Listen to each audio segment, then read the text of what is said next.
তোমার জন্য স্পেশাল ব্যবস্থা করে রাখবো, তুমি বুড়ি মানুষ, আমার সঙ্গে তুমি যাবা, কোনো সমস্যা নাই। তখন বুড়ি অপেক্ষায় আছে, কিন্তু আল্লাহর কি কুদরত, নূহ নবী এই গুনাহগার এই বান্দির কথা ভুলিয়া গেছে। কন্যা সুবহানাল্লাহ। মানুষ তো নবী হইল তো মানুষ, ভুলিয়া গেছে, ইচ্ছা করে রাইখা যায় নাই। উনি চইলা গেছেন 40 দিন পর্যন্ত প্লাবন, পানির নিচে সমস্ত পৃথিবী, পাহাড় পর্বত গাছপালা কোনো কিছুই বাকি নাই, সব ধ্বংস হইয়া গেছে রে। এই নূহ নবী 40 দিন পর এলাকায় আসছে, কিছুই নাই। 40 দিন পরে নূহ নবী এলাকায় এসে যখন দেখি কিছুই নাই, তখন সাথে সাথে দেখলো জাহাজ থেকে যারা নামতেছে কিস্তি থেকে, এই বুড়ি মা তো নাই। ঘটনা কি? তাহলে কি আমি বুড়িকে নেই নাই? বুড়ির কথা আমি ভুলিয়া গেছি রে। হায় হায়, এখন কি উপায় হবে আল্লাহ? তখন নূহ নবী দৌড়াইয়া বুড়ির বাড়িতে গেলেন, গিয়া দেখে বুড়ির বাড়ি তো সুন্দর অক্ষত অবস্থা আছে, এলাকার আশপাশে কোনো পানির কোনো বংশ নাই, ফোঁটা ছিটাও নাই। পানি চলে গেলে রাস্তাটা কাদা থাকতো, কিন্তু কাদা ফেক্কা দানে শুকনা রাস্তা। এখন ডাক দিতেছে, বুড়ি মা বাড়িয়া শুনি। কন্যা সুবহানাল্লাহ। আল্লাহু আকবার বলবেন নি? জোরে কোন আল্লাহু আকবার। কে বাবা? ভিতর থেকে আওয়াজ আসছে, কে বাবা? বুড়ি মা, আমি নূহ, তোমার পয়গম্বর। তখন বুড়ি কি বলতেছে বাবা? তুফান কি আরম্ভ হয়ে গেছে? জল উচ্ছ্বাস কি আরম্ভ হয়ে গেছে? ঘূর্ণিঝড় কি আরম্ভ হয়ে গেছে? আয় হায়।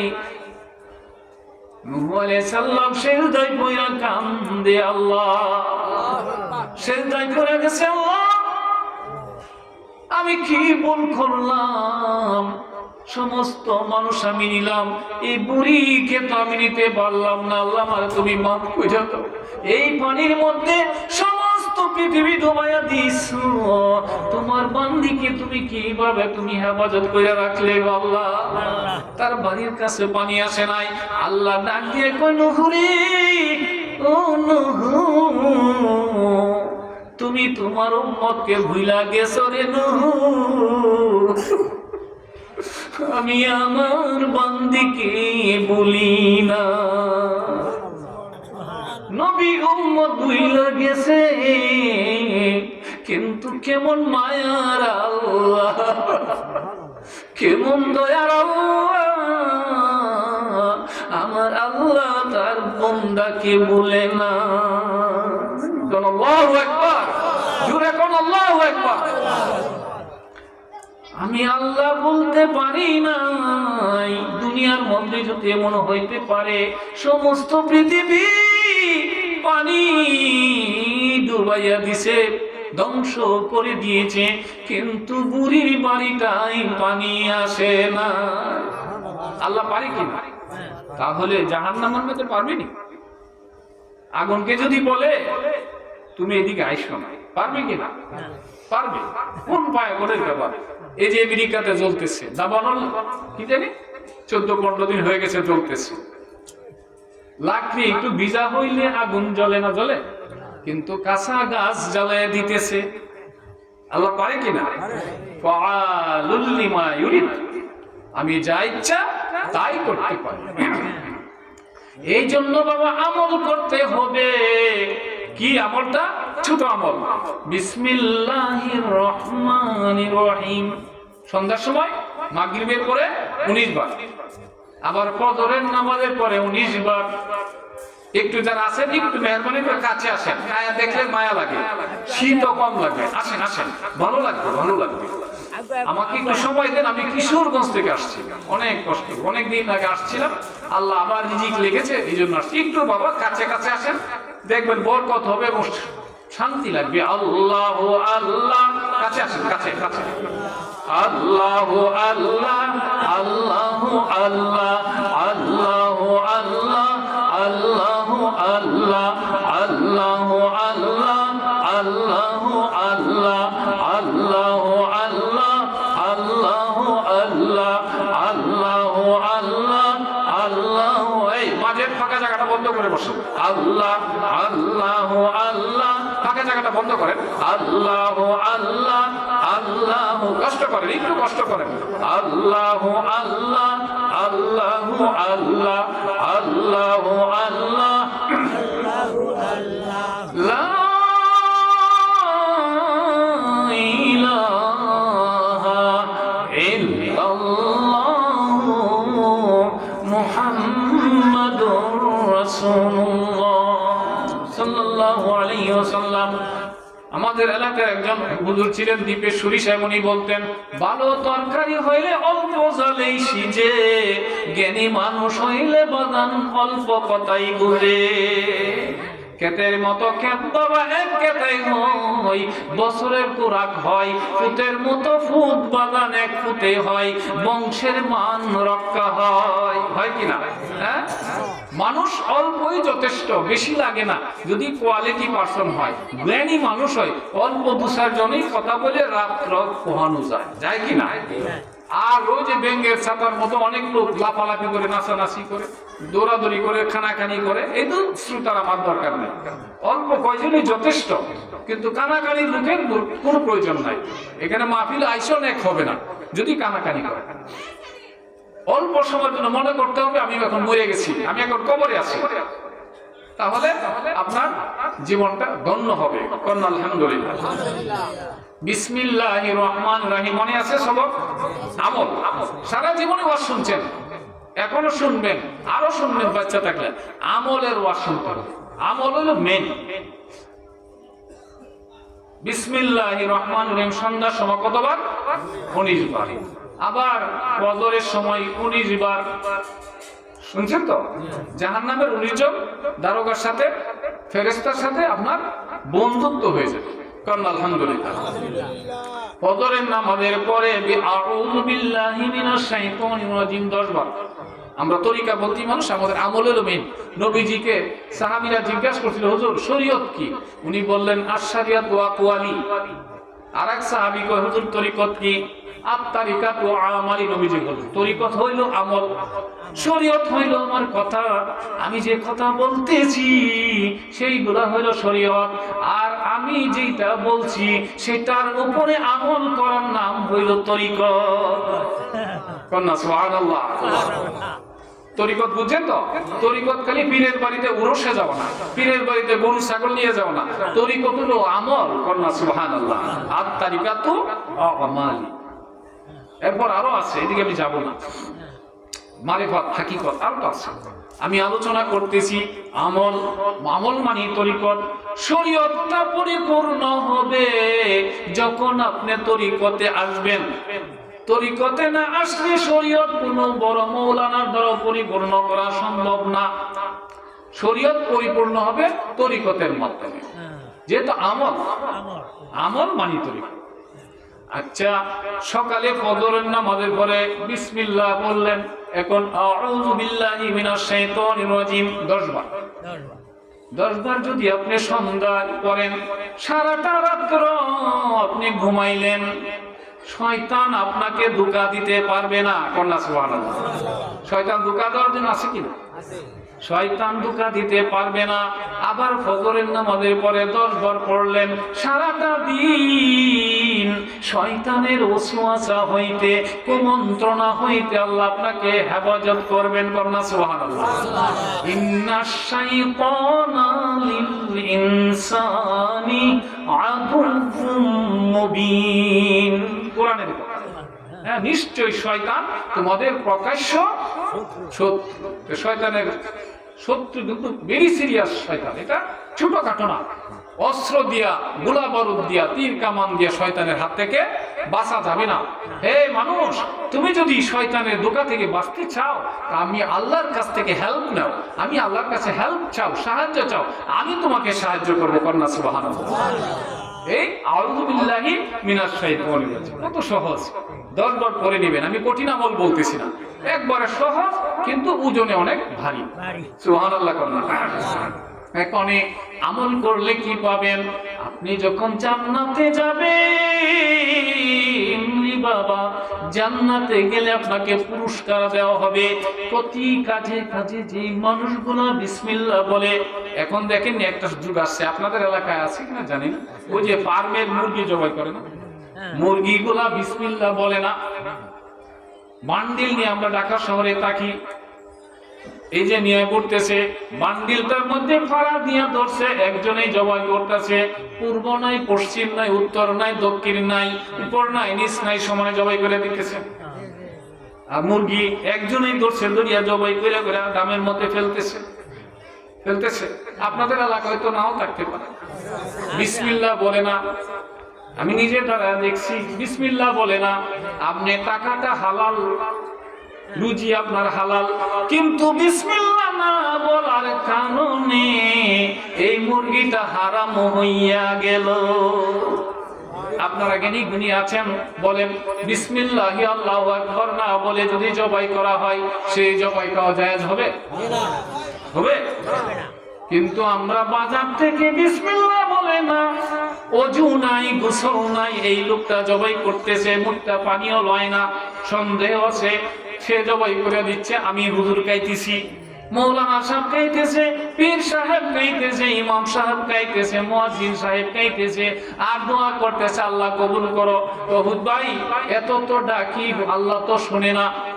কইনি বিপদ, আল্লাহ তো শুনে না, কেমনে শুনবো? এই যে আমার হাতে মোবাইল, এই মোবাইলের মধ্যে সিম আছে, ব্যালেন্স আছে, সবই আছে, সাথে একটা টাওয়ার আছে, আছে কিনা?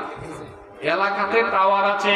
এই টাওয়ারের সাথে যদি মোবাইলটার কানেকশন না থাকে, বিল জমা দিচ্ছেন, মোবাইলের মধ্যে ব্যালেন্স আছে, কার্ড লাগাইছে, সবই ঠিক আছে, মোবাইলে কোনো ডিস্টার্ব নাই, কিন্তু টাওয়ারের মধ্যে গন্ডগোল। রিং দিলে রিং যাবে? রিং যাবে? কেন যাবে না? টাওয়ারে গন্ডগোল, টাওয়ার ক্যাচ করে না। আচ্ছা, আপনার আমার মানব দেহের মধ্যে রে বাবা, আমার আল্লাহ একটা টাওয়ার দিয়া দিছে, এটাকে হাদিসের মধ্যে বলছে পাল। যেই প্রত্যেকটা মানুষের শরীরের মধ্যে আমি একটা মাংসপিণ্ড দিয়েছি, সেটা বাম স্তনের 2 আঙ্গুল নিচে অবস্থিত, এটার নাম হইল লতিফায়ে কাল। এটাকে ডাক্তাররা বলে হার্ট, হৃৎপিণ্ড, যেটাই আপনি বলেন। এই কাল একটা গোস্তের টুকরা, এটার ভিতরে এমন একটা যন্ত্র আমি দিয়া রাখছি রে, সুবহানাল্লাহ করলাম। এটা যখন পালপিটেশন করবে, স্পন্দন হবে, আপনি জীবিত থাকবেন। এটা যখন স্পন্দন হবে না, আপনি মৃত বলে ঘোষণা হবেন, আপনি লাশ। আছে কি না? হ্যাঁ, এটার ভিতরে রূহ আছে, রূহুর ভিতরে ভেদ আছে, ভেদের ভিতরে নূর আছে। কন্যা সুবহানাল্লাহ। এই নূরের ভিতরে আমি আল্লাহ লুকাইয়া আছি। এই টাওয়ার যার ভালো আছে রে বাবা, এই টাওয়ারটা যার ভালো আছে, আর সে আজিমে রিং দেওয়ার সঙ্গে সঙ্গে ধাক্কা লাগবে গিয়া। এই টাওয়ার যার ভালো আছে, রিং দেওয়ার সঙ্গে সঙ্গে আর সে আজিমে ধাক্কা লাগবে। কেন? আপনার টাওয়ারটা ভালো, আপনার মোবাইলটা ভালো, টাওয়ারের ডিস্টার্ব নাই, সঙ্গে সঙ্গে আপনার বন্ধুর কাছে রিং ঢুকে যাবে। যাবে কিনা? যদি টাওয়ারে গন্ডগোল থাকে, ডিস্টার্ব থাকে, এই যত রিং নিবেন বাবা, ডুববে না। ডুববে? সংযোগ দেওয়া সম্ভব না। একটু পরে আবার চেষ্টা করুন। সুবহানাল্লাহ। এখন দেখছেন নি, বিজ্ঞান আশায়, মোবাইল আশায় আমার তরিকত, মারিফত বুঝতে কত সহজ হয়ে গেছে। আমার কথা বুঝতে পারছেন? জ্ঞানী মানুষ হইলে বাদান অল্প কথাই বোঝে, ভালো তরকারি হইলে বাদান অল্প জালেই সিজে। কন্যা সুবহানাল্লাহ। এখন বুঝতে পারছেন? আপনি আমি মুরগিটা কিনলাম, বিসমিল্লাহ বললাম না। আগে কেন বলে একটা মুরগি জবাই করলে হুজুরের কাছে যাইতো, একজন মুন্সির কাছে যাইতো, মাদ্রাসায় যাইতো, মসজিদে যাইতো। এখন বাজারে মুন্সি আছে, জবাই করতে সময়। আমার কথা কষ্ট পাইতেছেন বাবা? হ্যাঁ, হক হক কথার ডক নাই, হক কথার ডক নাই। আপনি যতই বড় বিশ্বাস হন, যত বড় মুফতি সাহেব হন, যত বড় ইমাম সাহেব হন, আপনার দোয়া কবুল হবে না। জামাতের তাকবীরওয়ালা নামাজ পড়বেন, আপনার দোয়া কবুল হবে না। কপালের মধ্যে দাগ লাগাইবেন, কাজ হবে না। কারণ ইবাদত কবুলের পূর্ব শর্ত হইল হালাল খাবার। লা ইয়াদখুলুল জান্নাতু জাসাদুন গুযিয়া বিল হারাম।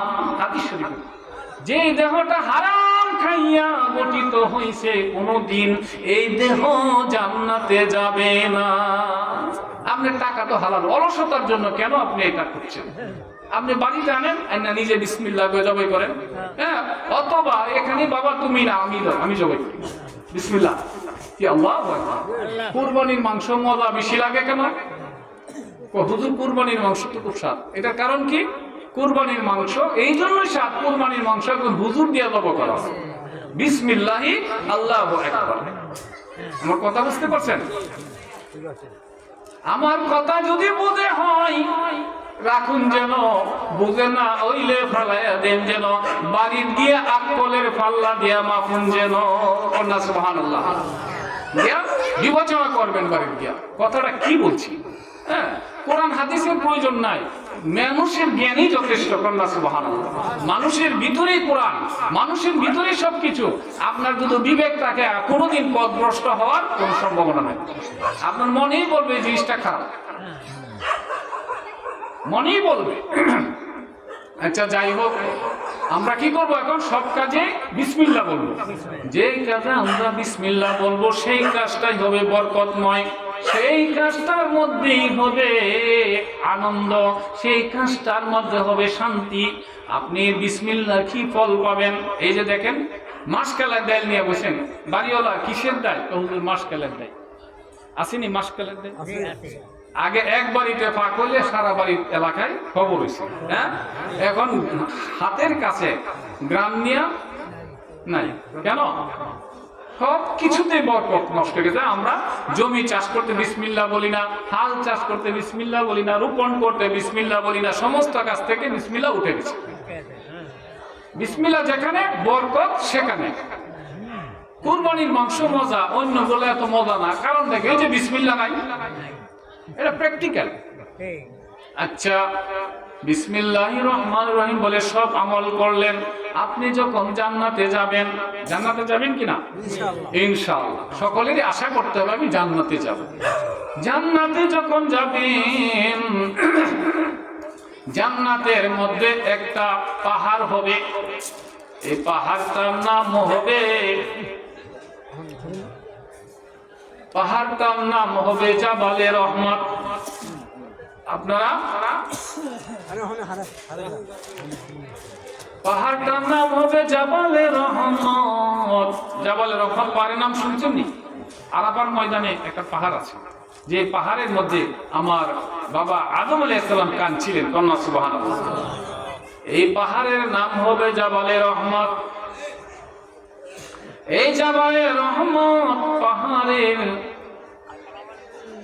মধ্যে হবে একটা শহর, এই শহরের নাম হবে দারুস সালাম। কন্যা সুবহানাল্লাহ। এই শহরের মধ্যে একটা বিল্ডিং থাকবে, এই বিল্ডিংটার নাম হবে বাইতুল জালাল। সুবহানাল্লাহ আকবার করবেন। পাহাড়টার নাম কি? জাবালে রহমত। এই জাবালে রহমত পাহাড়ের মধ্যে একটা শহর থাকবে, এই শহরটার নাম হবে দারুস সালাম। দারুস সালাম শহরের মধ্যে একটা বিল্ডিং থাকবে, এই বিল্ডিংটার নাম হবে কি? বাইতুল জালাল। সুবহানাল্লাহ আকবার করবেন নি? আল্লাহু আকবার। এই বিল্ডিংটার মধ্যে 4000 দরজা এবং জানালা থাকবে। কন্যা সুবহানাল্লাহ। আপনি যখন জান্নাতি হবেন প্রত্যেক কাজে যখন বিসমিল্লাহ বলবেন, এই বিসমিল্লাহ বলনেওয়ালা বান্দাকে আল্লাহ এই জান্নাতের মধ্যে দিবে, যে জান্নাতের মধ্যে জাবালে রহমত পাহাড় থাকবে, দারুস সালাম শহর থাকবে, বাইতুল জালাল বিল্ডিং থাকবে, 4000 দরজা এবং জানালা থাকবে রে বাবা। যেই দরজা দিয়া যারা তাকাইবেন, সেই যেই জানালা দিয়ে আপনি উস্কি দিবেন যেটাই করেন, মুখ বাড়াইবেন, সেই জায়গা দিয়ে দেখবেন আমার আল্লাহ দেখা যায়। সেই দিক দিয়ে তাকাইবেন, সেই দিক দিয়ে দেখবেন আমার আল্লাহকে দেখা যায়। শুধু বিসমিল্লাহ যদি আমল না হয় থাকে, দেখছেন কত বরকত। এখন বিসমিল্লাহ কইবেন নি সব কাজে, হ্যাঁ ইনশাআল্লাহ। একটু জিকির করে আল্লাহ আল্লাহ আল্লাহ আল্লাহ আল্লাহ আল্লাহ আল্লাহ আল্লাহ আল্লাহ